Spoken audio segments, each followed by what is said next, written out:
on to another one of the contract three. Mo Salah, again, of course, we speak about him every week. I'm about to reel off some more incredible stats. He didn't actually have his very best game against Manchester United, but still on the score sheet. Quick pop quiz for you.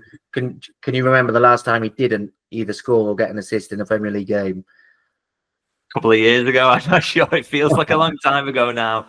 October 5th. Unbelievable. Every game for the last 3 months in the Premier League, he's either scored or assisted. That is unbelievable. I know. I'd be interested to see what the record is for consecutive games in the Premier League with a goal or assist, because he must be nearing that if he hasn't broken it already.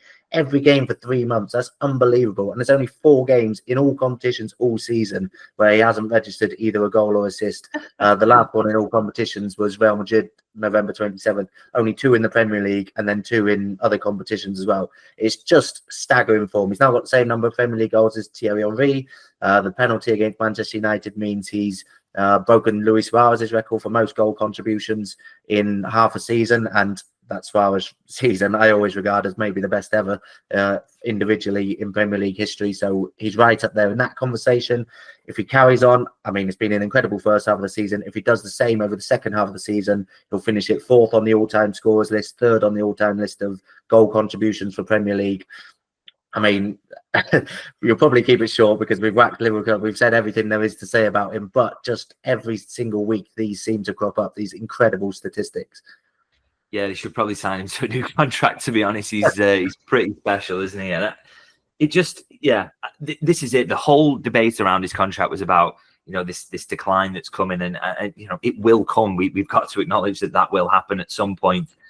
But when you're performing at the level of someone who's, as you say, almost best Premier League individual season you ever seen, I would agree with that as well. When you're matching those levels at this point, you still think you're going to get at least another couple of good seasons out of Mo Salah, I would say. It just takes out all the risk element around his contract for me. It's particularly if kind of a couple of years is what they're looking at, which I think will be probably the length.